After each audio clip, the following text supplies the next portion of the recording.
오늘은 시편 118편 22절부터 29절까지 말씀을 읽었습니다. 그리고 설교의 제목은 오늘 우리의 고백 아니요 감사합니다 라고 조금 복잡합니다.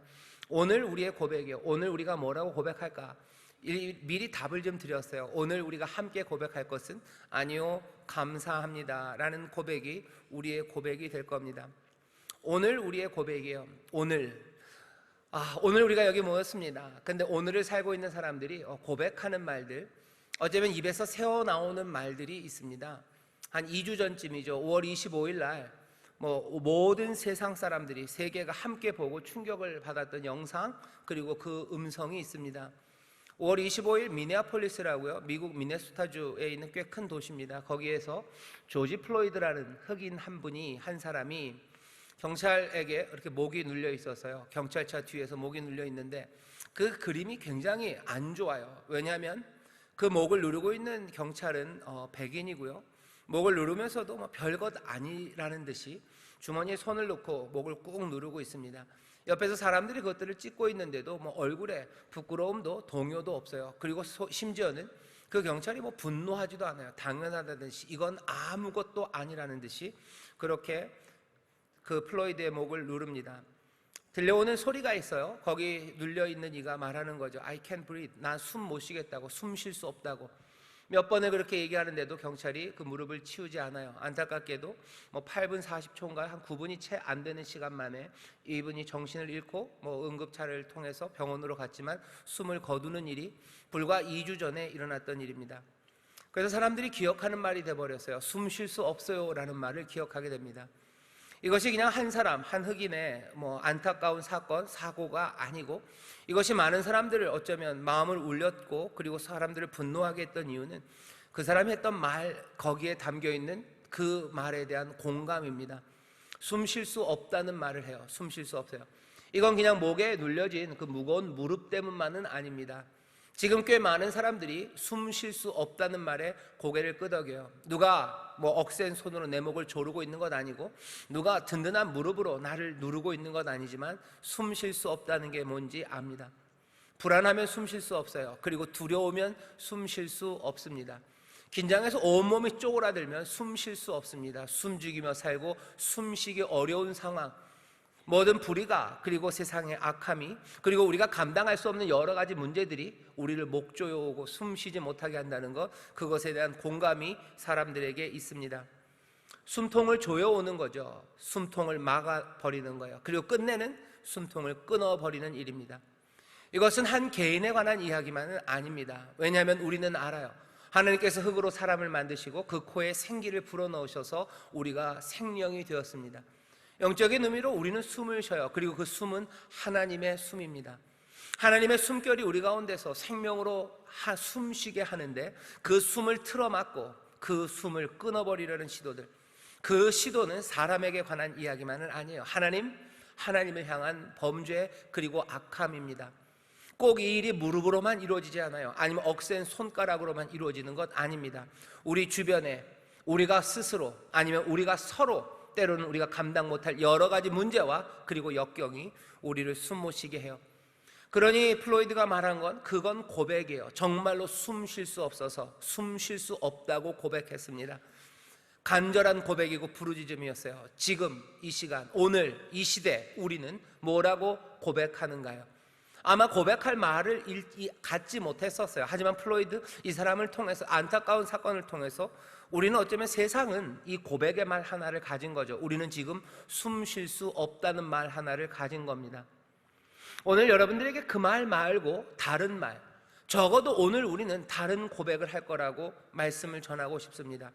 여전히 우리도 숨 쉴 수 없다는 말이 들려지는 세상에 삽니다. 하지만 그 말 말고 다른 말을 우리에게 주십니다. 오늘 우리는 여기 성찬의 귀한 은혜 앞에 모였습니다. 그런데 성찬이 우리를 이렇게 가볍고 즐겁고 행복하게 만들지 않는다고 생각하시는 분들이 많으셔요. 이해는 됩니다. 어떤 사람들은 그래요. 성찬 예배, 다른 예배는 그래도 좀 즐겁고 행복한데 성찬 예배 가는 건 좀 마음이 무거워요. 왜? 성찬 예배 가면 무거운 이야기들 하는 거죠. 심지어 칸트도 그랬대요. 성찬? 다른 예배는 모르겠는데 성찬은 굉장히 슬픈 행사라고, 성찬에 가면 슬퍼야 될 것 같다고, 찬송 부르면 눈물 흘려야 될 것 같고, 아니 흘려야 될 것 같고가 아니라 그냥 눈물 흘리고 마음이 쑥 눌려지는 그런 시간이라고 생각합니다. 가뜩이나 세상은 숨 못 쉬게 하는 것 같은데 성찬의 예배 이 무거운 자리에 와야 될까? 와서 내 죄를 또 얘기해야 되고, 예수님의 십자가 고난, 고통, 아픔, 내 삶도 아픈데 그 아픔을 또 생각하면서 어쩌면 내 감정을 끌어내야 되나, 그걸 짜내야 되나. 성찬 무겁게 생각하시는 분들이 많으셔요. 가뜩이나 세상도 어려운데 교회 가면은 맨날 무거운 얘기하고, 게다가 성찬 예배라니 쯔쯔쯔 6월 첫 주를 그렇게, 그런 생각으로 오셨다면 설교를 좀 잘 들어주셔요. 물론 그 성찬의 시간이 뭔가 가벼운 시간만은 아닙니다. 예수님께서 교회를 향해서 제자들에게 성찬을 해라, 너희가 이 떡과 잔으로 나를 기념해라 하실 때 그 성찬을 제정하셨던 자리가 예수님이 잡히시기 전날 밤이에요. 잡히시기 전날 밤, 이별을 앞두고 자기가 십자가에 달려 돌아가실 것을 이야기하는 자리예요. 누군가 자기를 배신할 것에 대한 이야기입니다. 떠나는 이야기를 나누시는 그 자리, 당연히 그 자리에는 무거울 수밖에 없을 것 같습니다. 무겁고 엄숙한 식사예요. 하지만 무겁고 엄숙한 것만은 아닙니다. 예수님과 제자들이 식사를 했던 자리는 그 목요일 밤만은 아니고요, 예수님이 십자가에서 돌아가시고 부활하신 그 후에 제자들이 밥을 먹는 그곳에 예수님이 오십니다. 예수님이 오셨을 때 제자들은 밥을 먹고 있어요. 여러분들 생각하기, 어떻게 예수님이 돌아가신 지 며칠이나 됐다고 밥을 먹을까라고 생각하지만 사실은 아니에요. 우리도 사랑하는 이를 먼저 보내고, 부모님 먼저 보내고, 또 사랑하는 아내와, 아니면 어떤 때는 가슴 아프게도 자녀들을 보내고, 그래도 밥은 먹습니다. 맛은 없어요. 그리고 힘들어요. 하지만 웅크리고 숨쉬기 어려워도 식사들을 하죠. 그러니 즐거운 식사 자리에 일리가 없습니다.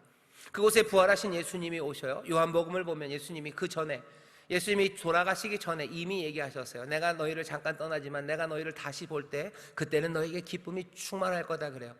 정말로 십자가에서 돌아가시며 그들을 떠나셨던 것 같으나 정말로 금방 예수님께서 오십니다. 제자들이 밥 먹고 있는 그곳에 와요. 웅크리고 문을 걸어 잠그고 어쩔 줄 모르고 그냥 숨죽여 꾸역꾸역 밥을 먹는 그 자리에 예수님이 오십니다. 그러니 그 자리는 갑자기 어떤 자리가 돼요? 빛나는 자리가 돼요. 문을 걸어 잠갔지만 자유함으로 움직이시는 주님이 오셔요. 그리고 즐겁고 기쁨으로 식사를 합니다. 예수님이 제자들과 먹었던 그 식사는 꼭 무거움, 이별을 앞둔 슬픔의 식사의 자리만은 아닙니다. 기쁨의 자리입니다. 예수님께서 나를 기념해라, 나를 기억해라 하시면서 이 성찬을 명하셨습니다. 성찬은 그러니 식사의 자리예요. 유대인들이 맘먹는 식사는 크게 세 종류가 있습니다. 하나는 일상의 식사예요. 늘 일상의 식사 때마다 유대인들은요, 예수님 당시에도 그렇고 그 전에도 그렇고 지금도 뭐합니까? 식사 때마다 복을 빌어요. 하나님 앞에 감사하며 복을 빌고 먹습니다. 사실은 우리도 그렇게 하죠. 식사 때마다 유대인들은 그렇게 하나님 앞에 복을 빌고 또 축복하며 식사를 해요. 유대인들이 먹었던 식사의 종류 또 하나는요, 안식일날 먹는 식사입니다. 일상의 식사와 전혀 다른 안식일의 식사예요. 특별하게 준비된 식사고요, 그리고 또 특별하게 차려진 식사고요, 그리고 또 다른 어떤 일상의 식사보다도 더 풍성한, 그리고 더 아름다운 축복의 기도가 있는 시간이 안식일 식사예요. 안식일날 유대인들은 그렇게 하나님 앞에 감사하며 밥을 먹습니다. 그리고 특별하게 준비해서 먹습니다. 유대인들이 먹었던 세 번째 특별한 식사는 유월절의 식사입니다. 이건 안식일의 식사보다 더 형식이 갖춰진 식사예요. 순서마다 무엇을 먹어야 될지가 다 정해져 있어요. 그리고 그 순서마다 하나님 향한 감사의 찬송들, 그리고 감사의 몸짓들이 유대인들 유월절 식사에 가득합니다. 주님께서 제자들에게 너 나를 기념하면서 이 식사를 해라 했을 때 그 시간은 언제입니까? 유월절 저녁 유월절의 식사예요. 자신을 기념해라, 나를 기념해라, 그리고서 이 밥을 먹어라. 그 분위기, 그리고 그 모든 그 의미들은요, 일상의 식사이기도 합니다. 유월절 식사이기도 해요. 하지만 가장 가까운 것은 유월절의 식사입니다. 도대체 이 사람들은 유월절의 식사, 예수님이 그럼 우리에게 성찬을 할 때 기대했던 가장 근본적인 태도는요, 유월절의 식사예요. 엄숙함만은 아닙니다. 이별 전야에 먹는 식사라고 생각하지 않으신 것 같아요. 너희들 나를 기념해라. 유월절의 식사로 나를 기억하라고. 기쁨으로 먹습니다. 감사함으로 먹습니다. 어떻게 알아요? 유월절의 식사, 유월절의 분위기를 우리가 알기 때문입니다. 유월절은 말이 조금 무서워요. 유월 그러면 오늘이 6월이네요. 그 얘기는 아니고 6월 그러면 넘어간다는 거예요. 넘어간다. 이렇게 훅 넘어가요. 6월입니다. 넘어가는 날, 죽음의 사자가 애굽을 덮었던 날이에요. 그러니 으시으시하죠. 무시무시하죠.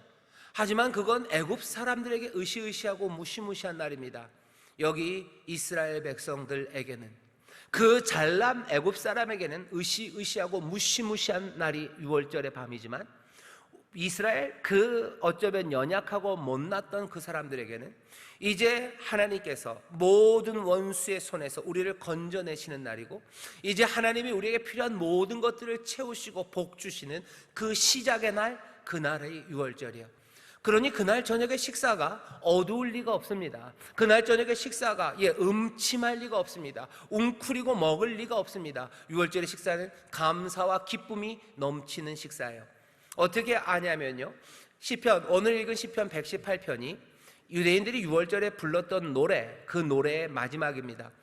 6월절 때가 되면 예수님 전에도 그랬고 예수님 때도 그랬고 지금도 유대인들은 6월절 그 축제의 기간에 시편 중에서도 특별히 113편부터 118편까지 그것들을 할렐이라고 불러요. 할렐 시편을 부릅니다.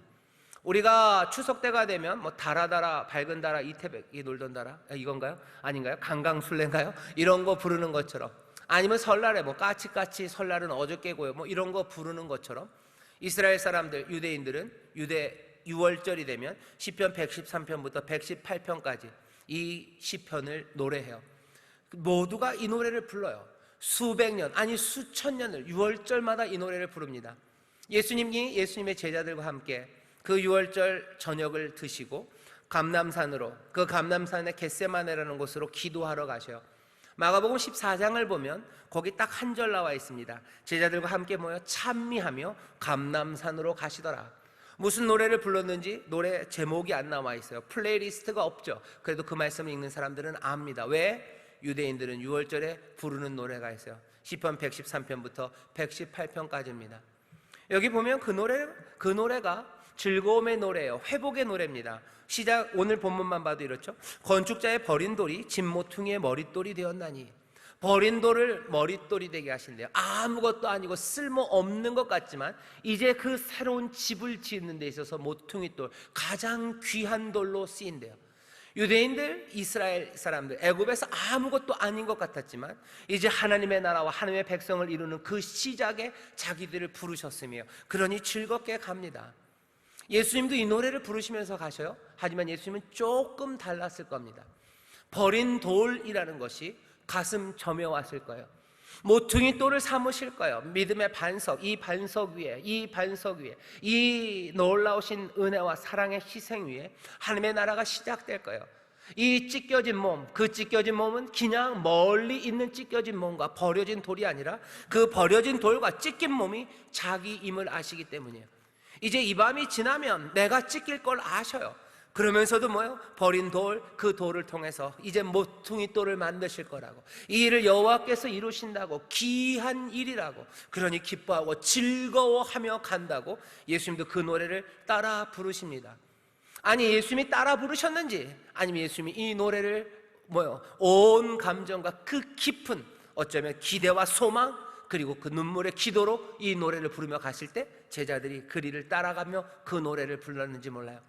마가복음 14장에 있는 그 노래가 좀 궁금합니다. 누가 먼저 불렀는지. 제자들은 예수님의 그 깊은 노래를 알았을지, 아니 채 몰랐을 거예요. 하지만 나중에는 압니다. 나중에는 알아요. 그래서 교회는 어떻게 해요? 시편 118편 요 마지막 부분을요 굉장히 계속해서 인용합니다. 이 일은 6월절에 관한 이야기예요. 이 6월절은 다른 이가 아니라 그리스도에 관한 이야기예요. 우리 예수님에 관한 이야기예요. 우리 이야기예요 라고 이 말씀을 붙잡죠. 어떻게 알아요? 오늘 22절 23절에 있는 건축자의 버린 돌, 그것을 집 모퉁이의 머릿돌이 되게 한다는 것, 이것을 유대인들이 메시아에 관한 이야기로 알았던 것처럼 복음서를 기록한 사람들이 예수님께서 예루살렘으로 들어오실 때 사람들이 외치는 소리들이 있었어요. 마가복음 11장 9절에 보면 호산나 주의 이름으로 오시는 이여 찬송하리로다, 그 말이 있죠. 오늘 본문에 그 내용들이 있습니다. 26절에 보면 이렇게 되어 있어요. 여호와의 이름으로 오는 자가 복이 있으며, 여호와의 이름으로 오는 자가 복이 있어라 라고 얘기해요. 호산나 찬송하리로다, 주의 이름으로 오시는 이여. 거기 118편을 기억하면서 유월절 노래를 기억해요. 그리고 그 유월절 노래는 누구에게? 예수님에게 가요. 예수님 하시는 그 일이, 그리스도로서 하시는 그 일은 유월절의 일임을 교회는 다시 한번 깨닫고 고백하기 시작하는 거예요. 유월절 노래를 부르며 감람산 겟세마네로 가셨던 그분이 여기 있었던 이 말씀, 버린 돌 그리고 모퉁이 돌, 이 이야기 하셨던 것을 기억합니다. 마태복음 21장 42절에서 예수님이 이 말씀을 인용하신 걸 기억해요. 그러고 보니 예수님이 이 말씀을 하셨네. 언제입니까? 포도원의 비유예요. 주인이 포도원을 만듭니다. 정성껏 잘 만들어 놓고 종들에게 주고 가요. 잘 해놔라, 나중에 소작 나온 것 중에서 얼마를 내가 가져갈 거라고. 그래서 그거 가져가러 사환들을 보냅니다. 그랬는데 이 약한 종들이 어떻게 해요? 이 사환들을 때려요. 그리고 심지어는 죽입니다. 자꾸 보내니까 죽여요. 안 주겠다는 거죠. 안 내놓겠다는 거예요. 주인이 아들을 보냅니다. 그랬더니 이 종들이 무슨 모략을 꾸며요? 이 아들을 죽이면 이제는 상속자가 없을 거래요. 그러면 이 모든 밭이 우리에게 되겠구나 라고 생각하며 아들을 죽입니다. 그 비유를 예수님 말씀하셔요. 그리고 오늘 이 말씀을 인용하셔요. 건축자의 버린 돌, 집 모퉁이의 머릿돌이 되게 하신다는 거, 그 이야기를 너희가 못 들어봤느냐. 나 그리스도는, 나는 이제 버림받아 죽는 것처럼 그렇게 되지만 모퉁이 돌이 되게 하신다라는 그 말씀을 전해요. 적어도 복음서 기자들은 그 말씀을 기억합니다. 시편 118편, 여기 있는 이 말씀이 몽땅 다 그리스도에 관한 것, 예수님에 관한 이야기임을 알아요. 이게 왜 중요합니까? 예수님에 관한 이야기가 유월절 그 시간들이에요. 예수님께서 성찬을 말씀하셨던 그 식사의 자리는 유월절 식사입니다. 그 유월절 식사는요, 거기서 끝난 게 아니에요. 그것은 우리에게 주셨어요. 믿는 사람들은 이리로 오라는 거예요. 이 식사 자리로 오라는 거예요. 그러니 여기 시편 118편은요 그냥 시편 하나가 아닙니다. 우리가 예배할 때마다, 적어도 성찬의 자리, 제일 구체적으로 성찬할 때마다, 예수님 말씀하셨던 그 유월절 식사, 그 식사로 오라고 할 때마다 도대체 어떤 기대와 소망이 그 성찬의 자리에 있는지 우리가 엿볼 수 있는 것은 여기 시편 118편 이 끝쪽에 있는 이 말씀이에요. 물론 시편 118편만 아닙니다. 앞에 113편부터 118편까지 쭉 보시면 성찬, 예배, 그때 무슨 일이 있는지 우리가 엿볼 수 있어요. 제일 중요한 건 제 생각엔 24절입니다. 이날은 여호와의 정하신 것이라, 이날에 우리가 즐거워하고 기뻐하리로다요. 예배하는 자리, 성찬의 자리에 교회는 이 시편 118편 24절을 끌어와요. 특별히 언제요? 부활절입니다. 부활절마다 이 말씀을 기억하며 읽어요. 이날, 부활의 날, 예수님 살아나신 그날, 이날은 여호와가 행하신 날이에요. 여호와께서 지으신 날이에요. 지으셨다, 만드셨다는 거예요. 여호와가 지으셨다, 만드셨다는 뜻은요, 여호와가 기획하시고 여호와가 실행하시고 여호와가 완성하셨다는 거예요. 만드는 건 그냥 얼렁뚱땅 만들어지지 않아요. 계획하셔요. 뜻을 가지고 계획하시고 그것들을 실행하십니다. 그리고 그걸 완수해내는 거예요. 언제가? 부활의 날, 그날이에요. 예수님께서 무덤을 여시고 나오신 그날은 여호와가 만드신 날이에요. 하나님의 선하신 뜻이 불행한 인생들을 위해서 은혜와 긍휼로 계획하시고요, 그리스도께서 그 모든 일들을 감당하시러 내려오셨어요. 성령이 그것들을 다 일으켜 세우시고 완성하신 날, 주가 지으신 날, 주가 만드신 날, 부활절마다 이 말씀을 읽으면서 오늘의 이 기쁨과 이 놀라운 역사는 주가 만드신 일이라고, 그러니 기뻐하고 즐거워하라고 부활의 그날 이 말씀을 읽습니다. 부활의 날만 읽지 않아요. 당연히 그러니 언제? 주의 날이라고 불려지는 주일날 읽습니다. 모든 일요일마다 교회는 이날은 주의 날이에요.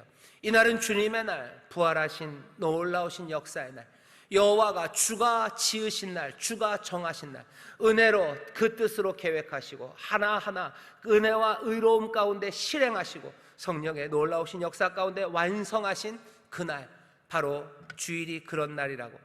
그래서 우리 교회 학교도 그게 2000년을 내려왔어요. 그래서 우리 교회 학교 꼬맹이들이 주일날, 요즘은 좀 어떻게 부르는지 모르는데 그런 찬송 불러요. 여러분도 기억나시나요? 이날은 주의 지으신 주의 날일세, 기뻐하고 기뻐하며 즐거워하세 즐거워하세, 이날은 주의 날일세. 아무도 모르고 저만 아는군요. 꼬맹이들이 이 노래를 부릅니다. 주일은 주의 날이라고, 주가 지으신 날이라고, 주가 정하신 날, 주가 만드신 날, 주가 계획하시고 주가 실행하시고 주가 완성하신 이 날, 오늘은 그런 날이라고 노래해요. 교회는 이 말씀을 기억합니다. 부활절 주가 지으신 날이요, 모든 주일날 주님이 일어나셨던 그 일요일이죠. 그날은 주의 날이라고 고백해요. 주가 그렇게 일하셨었고 여전히 일하시는 날, 주가 여전히 만드시고 지금도 만드시는 날, 그날이 바로 이 날인 줄 믿습니다. 부활절이 그래요. 그리고 모든 일요일 주의 날이 그래요. 그러면 바로 적어도 오늘 이 시간은 주의 날, 주가 지으신 날인 줄 믿습니다. 예배한다는 거, 성찬이라는 건요, 주의 날이에요. 주가 만드신 날, 구원하시는 역사로 모든 원수의 손에서 우리를 건져내시고 우리의 필요한 모든 것들을 약속으로 주셨을 뿐만 아니라 그것들을 하나하나 이루어 주시는 날, 그날이 바로 오늘인 줄 믿습니다. 성찬이라는 건, 그 유월절 식사라는 건 바로 이 유월절의 분위기, 이 감사와 기쁨 가운데 이루어지는 날이에요. 오늘을 여러분들 다시 기억하십시오. 오늘은 무슨 날이에요? 오늘은 어떤 날입니까? 유월절 식사의 날이에요. 성찬, 유월절의 식사로 우리를 부르십니다. 거기에 기쁨과 감격으로 부르셔요. 그러니 오늘 예배에 필요한 감성은 세 가지입니다. 첫 번째는 기쁨이에요. 제가 읽겠습니다. 24절입니다. 이날은 여호와의 정하신 날이라, 이 날에 우리가 즐거워하고 기뻐하리로다. 여러분들 오늘 즐거워하고 기뻐하시기를 주의 이름으로 축원합니다. 오늘은 왜? 이 성찬은 유월절 식사예요. 하나님께서 애굽에서 건져내셨어요. 힘세고 잘난 애굽은 두려워 떨고 움츠리고 숨쉬지 못하나 연약하고 부족한 우리는 하나님의 은혜와 그 능력 안에서 주가 지으신 날, 바로 그날, 그 구원의 날 즐거워하고 기뻐하게 되는 줄 믿습니다. 오늘은 기뻐하고 즐거워하는 날이에요. 여러분들 기뻐하고 즐거워하십시오. 우리 예꿈 꼬맹이들이 이날은 주의 날, 기뻐하고 즐거워하라고 노래하잖아요.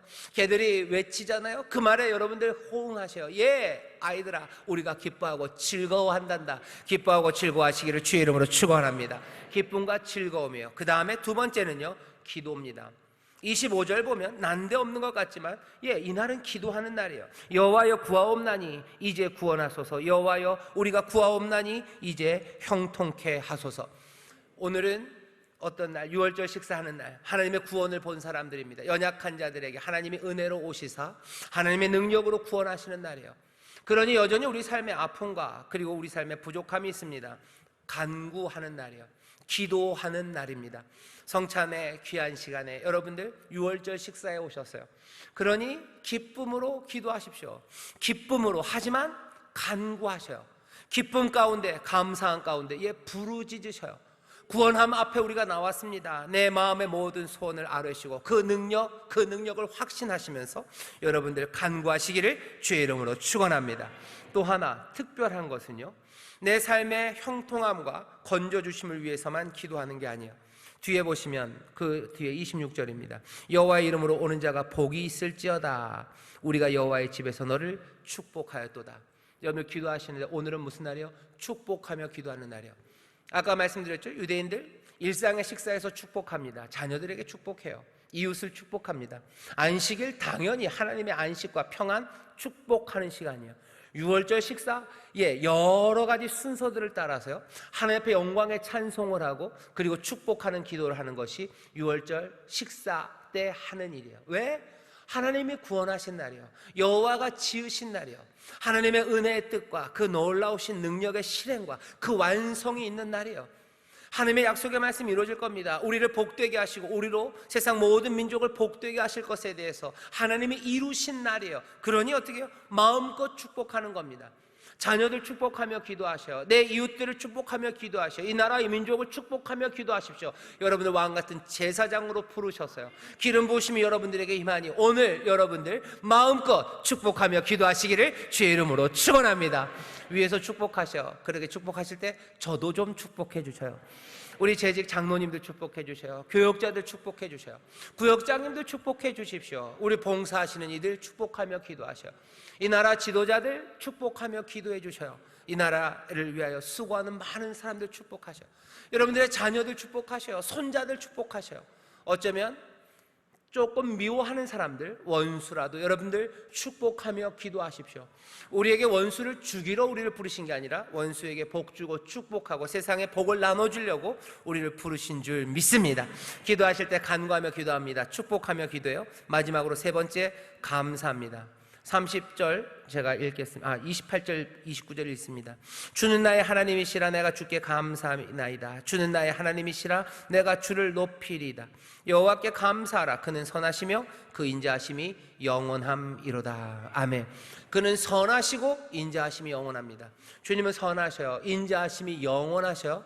그런데 재밌는 건 뭐예요? 그러니 여호와께 감사하래요. 이게 당연한 것 같지만 가만히 생각해 보면 당연하지는 않습니다. 인자가 영원하신 분이 있어요. 정말로 선하신 분이 있어요. 그런 분을 보면 우리가 할 수 있는 일은 뭐죠? 그냥 박수 쳐드리면 돼요. 훌륭하시다, 대단하시다, 완전히 뒤집어 놓으셨다, 그리고 박수 치시면 돼요. 그런데 오늘 본문을 보면 아니에요. 주는 선하시고 인자하심이 영원해요. 그러니 우리는 감사합니다. 이 얘기는 중간에 빠진 말이 있어요. 빠진 말은 두 가지입니다. 하나는 우리는 연약하고 못났어요. 그리고 연약하고 못난 우리와 하나님, 주님은 관계를 맺고 싶어 하셔요. 연약한 우리를 사랑하셔요. 그럴 때 여호와의 선하심과 인자하심이 영원하다는 그 사실은 우리를 필연적으로 감사하게 만듭니다. 이 연약한 우리를 선하시고 영원히 인자하신 분이 사랑하시는 순간 하나님에게는 뭐가 거의 필연이 됩니까? 구원하심이 필연이 되는 거예요.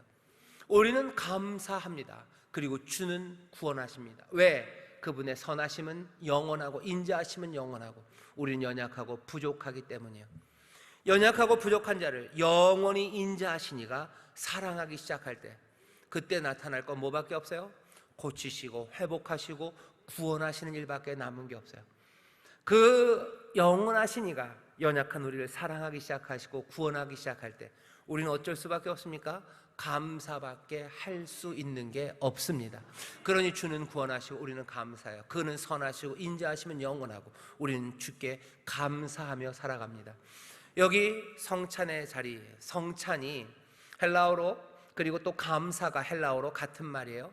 유카리티스란 말입니다. 유카리티스라는 말을 같이 써요. 우리는 성찬을 합니다. 오늘 우리는 성찬합니다. 그 얘기는 그냥 애매하게 쓰면 우리는 오늘 감사합니다요. 성찬에 참여한 이들은 모두가 다 감사합니다. 그럴 수밖에 없습니다. 왜? 오늘은 주가 지으신 날, 그리고 우리는 주의 지으신 바요. 주가 만드신 날, 주가 만드신 사람이요. 만드시는데 뭘 만드신다고요? 구원을 만드실 수밖에 없어요. 구원받는 백성을 만드실 수밖에 없어요. 오늘 우리는 구원받은 자로 여기 성찬에 참여해요.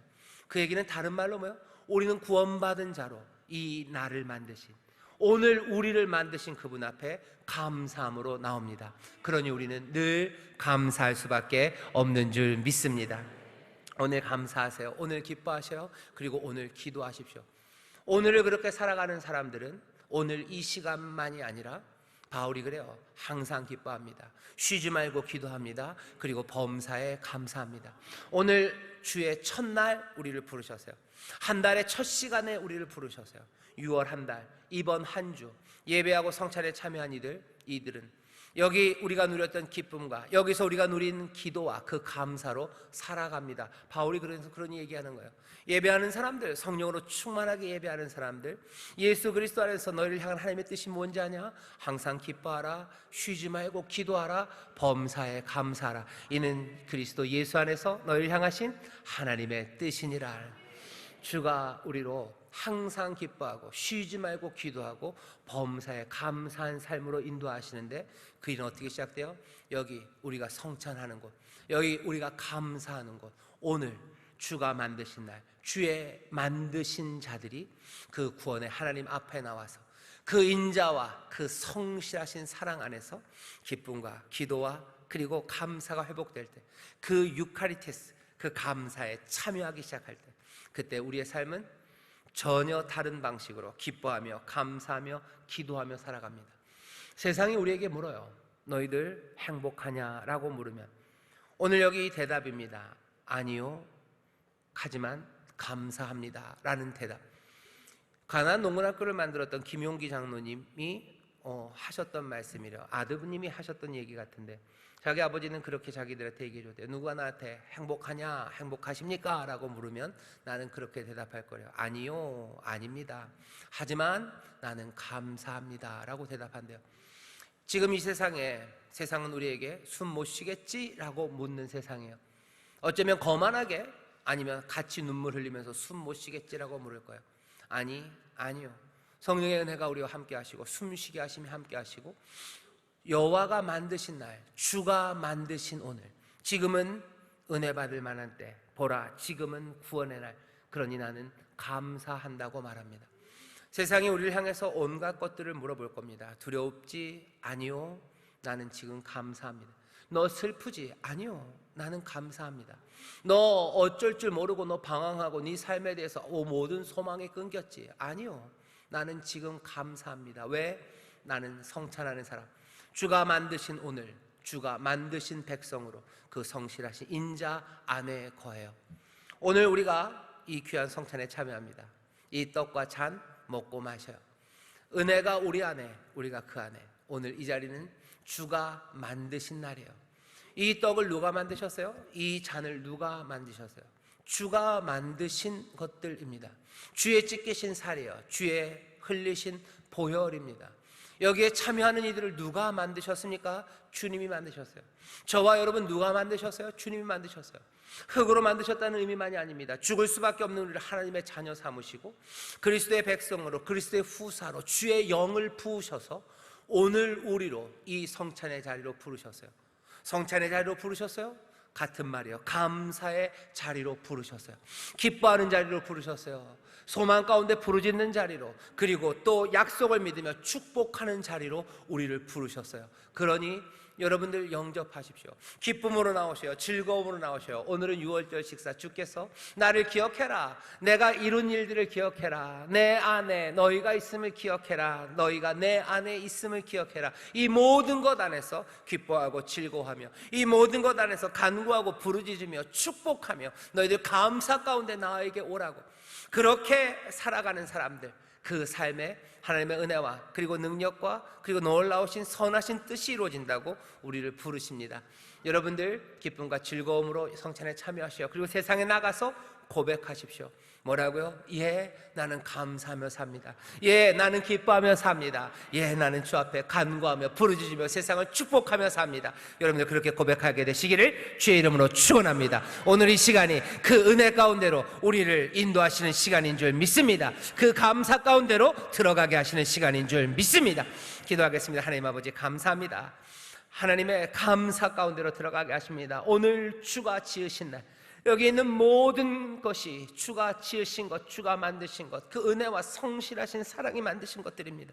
찢기신 살, 흘리신 보혈, 여기 성령으로 충만하여 전에는 아니었으나 이제 하나님의 자녀가 되어 감격으로 기대로 서 있는 이들, 모든 것이, 모든 날이 주가 만드시고 또 주가 영광 받으실 사건이 이 시간 충만하게 이곳에 있으니 성령님 주관하여 주시사 이 성찬에 참여하는 이들 놀라운 구원을 맛보게 하여 주옵시고 감사로 충만하게 하옵시며 주여 세상이 줄 수 없는 기쁨이 넘치는 복된 이들이 되게 하여 주시옵소서. 함께 또한 은혜 안에서 새로워짐을 소망하며 간구하며 서로를 축복하는 자리에 있사오니 주여 하늘의 평강이 넘치게 하시고 하늘의 영광으로 우리 가운데 임하여 주시옵소서. 감사드리며 예수님 이름으로 축복하며 기도하옵나이다. 아멘.